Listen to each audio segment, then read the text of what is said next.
everyone, how are you doing today?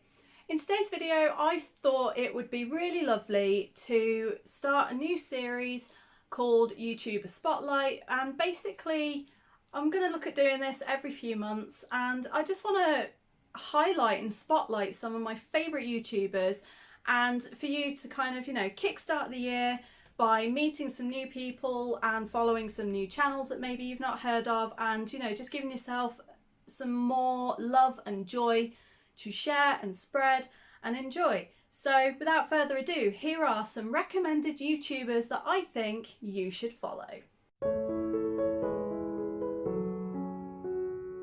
I'm separating this into 4 categories. So we will have bookish YouTubers or booktubers, we will have journal YouTubers, we will have art YouTubers, and then finally there's a couple that are just sort of more generic and just I really enjoy their content.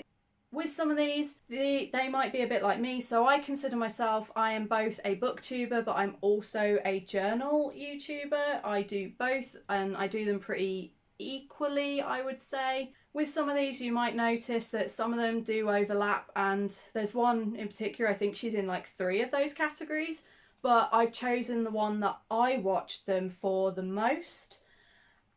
So it might be that you realise that one is more booktube and you prefer booktube, whereas I might watch them more for the journal videos, etc. So I'm going to kickstart with the general, just because there's only 2 for that, and then I can get on to stuff that's more related to my channel. And for those 2, the first one is Elena Joy. She's a Canadian YouTuber who focuses on LGBT. About a year and a half-ish ago, she realised that she was gay, and she is now sort of taken us on her journey as a baby gay, and she's sort of like been very open and honest, and she talks about what it's like to come to terms with being a lesbian when you've been in a het relationship for so long. And I just really like her content, and I really enjoy her thirst trap videos. I think they're really, really funny, and like I'm by myself, and yeah, her content is just very fun, very enjoyable, but she also just tells it as it is and isn't really afraid to shy away from sort of more spicy stuff, I guess. So I would definitely say check her out. The next one is someone who I just think is a lovely, lovely person, and that is Jessica Kelgram. She is a UK-based YouTuber. She is also part of the LGBT community. She is a lesbian, she has a wife, she has a little boy, and it's just a really, really lovely channel. But she is also disabled, she is deaf, she has multiple sort of conditions, including things like Ehlers-Danlos syndrome and a condition called POTS. And again, one of the reasons that I followed her was because even though we don't have the same disabilities, I see a lot of my struggles, especially with things like the migraines and the fatigue and just the struggling to do day-to-day things. Her content is just very wholesome. I love it when she does videos with her wife Claudia, and I think every time I watch a video with them, I'm just smiling the whole time, and when I see that she's updated, I'm just like, yay, and I click. So yeah, that's another one for my general to go and check out. Next, I'm going to go to my art YouTube channels, again because it's not necessarily stuff that I do, but I just really enjoy these channels. I'm going to kickstart with a UK-based YouTuber called Temmie Danzo. In the last year, she has had some extraordinary growth, to the point that she's now quit her day job. She's left that career to now be an artist full-time and a YouTuber, and she does some of the most incredible portrait work and realism, especially for people. Like, I've learned so much about how to colour skin tones and how to use colouring pencils and things from her, and I just absolutely love it. Every Tuesday she does a Temmie tirades, and it's so funny because she'll just like pick a topic and go on a rant about it. And then she started to introduce now where she gently roasts your art, and she's so like positive about it. She doesn't just say, oh, that's rubbish. Even if a piece comes in that is maybe very low quality, she will give praise, she will give kudos, and then she will give advice and guidance. So I would say she's definitely a fantastic one for sort of having more of an educational sort of, and she does more tutorials and things like that than a lot of these on this list. And yeah, she's just a fantastic one to follow, so go do that. The next person on my list is my absolute favourite art tuber, and that is Drawing with Waffles. Rin is so funny. She doesn't even try to be, she just is. She reminds me a lot of myself in just like the way she behaves, the way she acts, and the way she gets so excited about everything and gets inspiration from everything. And I don't know, she's just so refreshing. She's never, like, we never see her on camera. It's always just like her sketchbook and her hands. She also has really pretty nails as well. Like, I've had a lot of inspiration from her since I started watching.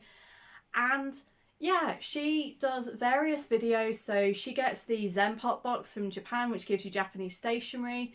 And every month when she opens it, she'll then like do some sketching and some drawing that's inspired by what's in the box. She does a lot of these kind of videos where she'll just like, she's done ones with turning American candy into characters, things like that. And one of the things that I really love about her is that she also does line art that she then puts up on a free like file, and you can just download her line art. So for people like me, where my drawing skills are still very sort of low level, but my colouring skills are starting to get quite good. And it's disappointing for me because I feel like my colouring and my sketching and stuff like that don't line up. So I always end up feeling really upset. But when I've used her line art to then practice my colouring on, suddenly I'm like, holy crap, I'm actually not bad. And she helps me to realise that my skill level in one area is a lot higher than I thought it was. And that's great that she's got that free resource that anyone can access. So again, she's one that I just love. Then we have, I'm probably going to say this wrong and I feel really bad about this, but it's Lovin. Please correct me if I am wrong. He's a German YouTuber. He mostly does a lot of LGBT stuff, specifically M/M. He does a lot of watercolour, which is one of my biggest mediums. Like, my two mediums are alcohol markers and watercolours. And so he's very watercolour heavy, and he does a lot of that kind of art. And he has done some pretty good videos with, like, I don't think he does quite full-on step-by-step tutorials, but he does do videos that are very informative, and he does break down his process, and he'll test out different products to sort of help you pick. And he's just a really fun person. I love listening to his voice. He's just got a really calming, lovely voice. And yeah, he's definitely one that I would say to look out, especially if you like anime fan art and that kind of sort of anime manga style art. He does a lot of that. And yeah, he's done some really great videos, so go have a look at him. Okay, now we're going to move on to the stuff that's more actually in line with my channel. So I'm going to start with the journaling videos. And one of my absolute favourites, who I will watch every single one of her videos, no matter what she puts out, is Jules Doodles. I love her because she's always just so bubbly. She does a mixture of journaling. She has her own Etsy store as well. She also works full time, but she also does vlogs. And I have realised this year I really enjoy watching vlogs because I like to just see people going about day to day doing their work. And again, she's one that I've picked up a few things on the business front that has helped me build my own Etsy business, even though we sell completely different things. Like, I do candles, she does stickers and things like that. I've still picked up a lot, and she's helped me to think about how I approach things. She's now persuaded me to get a Cricut, which I'll be getting at some point this year.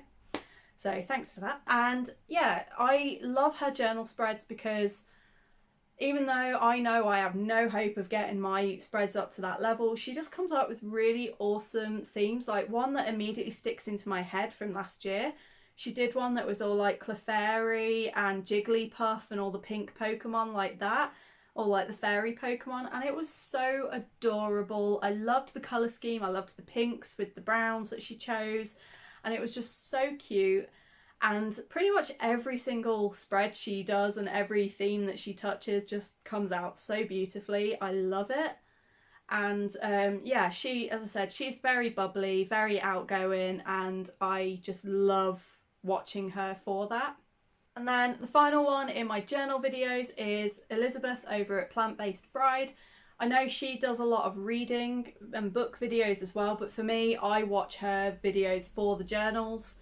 She gave me a lot of ideas last year of how I want to try different layouts and different themes.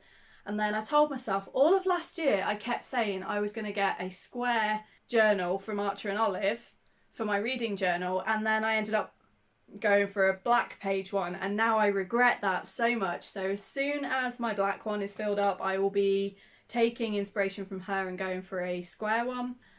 And yeah, again, she's another one that just has the most gorgeous themes. And what I like about Elizabeth is a lot of other bullet journals I look at and I feel like there is no way that I can produce something that gorgeous, whereas with her themes sometimes she'll actually like show you step by step how she does them, and I feel like a lot of her themes aren't so unattainable, yet they still look gorgeous. And I think that's why I really love her videos, because they are accessible for whether you're a complete newbie or someone who's got like a PhD in art and drawing, you know?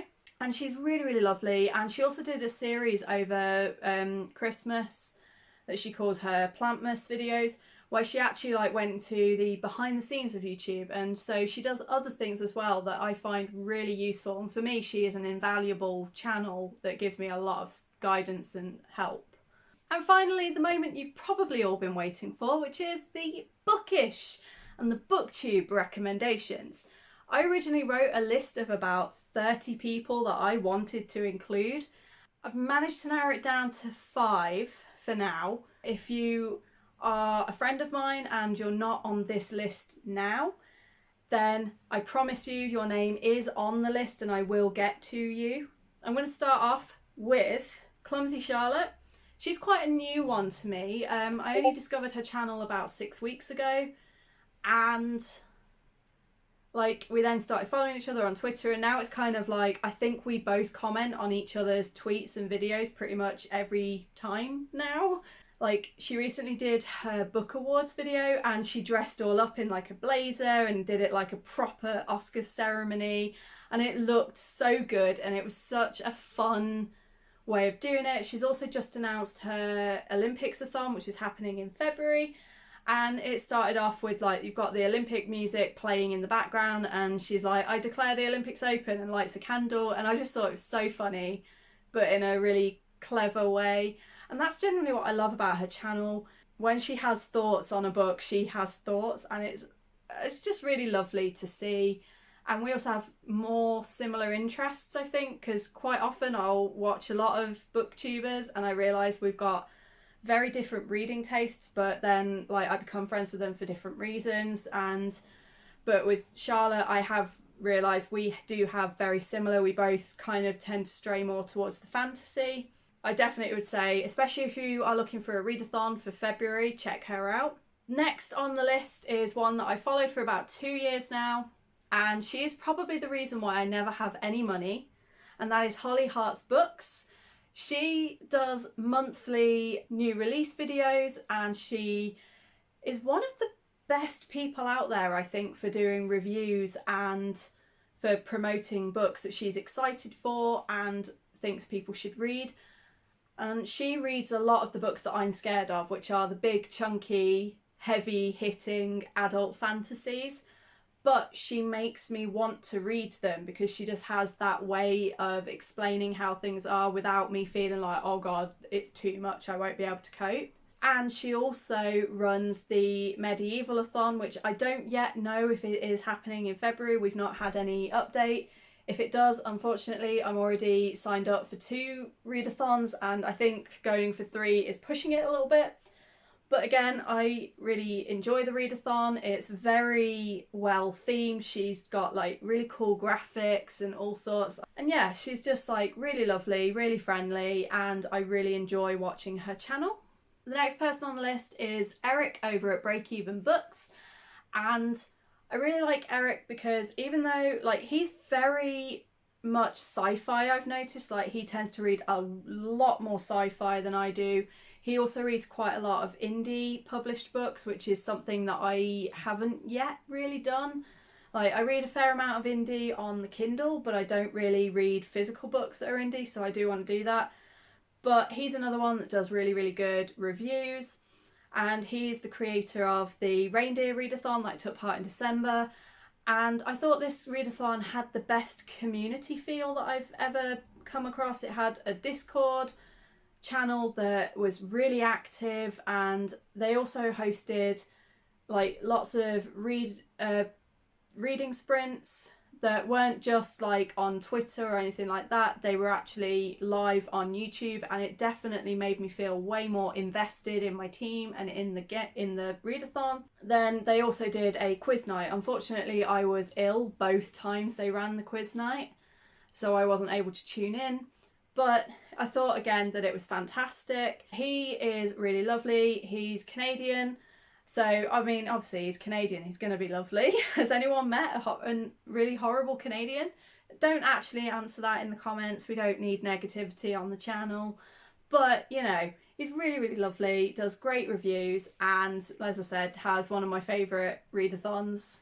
To be fair, I think I've said that for everyone. They're all my favourites. I love readathons, even if it means that I don't ever get to play my own game because I'm too busy doing everybody else's.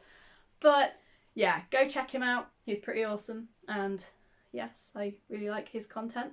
And then my final choice for this round of YouTube Spotlight is Aoife over at Pretty Purple Polka Dots. I had to think about that because that's a bit of a tongue twister. She's an Irish YouTuber who I believe is currently living in Germany. One of the reasons that I really love her channel is because she reads very differently to me. She reads a lot more literary fiction. She reads a lot more like historical and romance than I ever would do. But watching her videos has encouraged me to try a lot more genres this year. And especially like some of the romances and literary fiction that I got for free, like through Kindle or Kindle Daily Deals. And then she's read them, and I've seen her spoiler-free reviews, and I'm like, okay, you've actually convinced me to try these, whereas before I was a little bit like, I'm not sure. So that is probably the main reason that I love her channel, is because she does really encourage me to come out of my comfort zone and try something a little bit different. I also love her accent. I just love listening to her voice. She has a really lovely voice. Not just because of the Irish accent, but just she has a really awesome way of talking that is just really pleasant to me. I definitely would say to try out her channel if you are looking for more recommendations for those kind of genres, the chick lit, romance, like historical, things like that. I know her favourite book in her last video, she was saying about her favourite book is The Book Thief, which I personally did not enjoy at all. I think I got halfway through and DNF'd. I know, I'm sorry. So that's what I mean by we have very, very different reading tastes, but we still get on, and I still think she's a wonderful human being and has a lot of very good book recommendations, especially if you're into those kind of books. So that is my spotlight for the first half. I don't know yet if I'm going to do this as a quarterly or a half yearly video. I don't know. Let me know in the comments what you think. Like, did you kind of like this?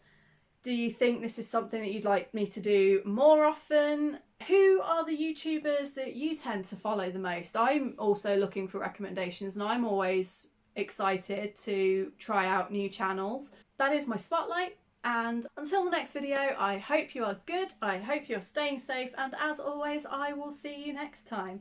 Bye!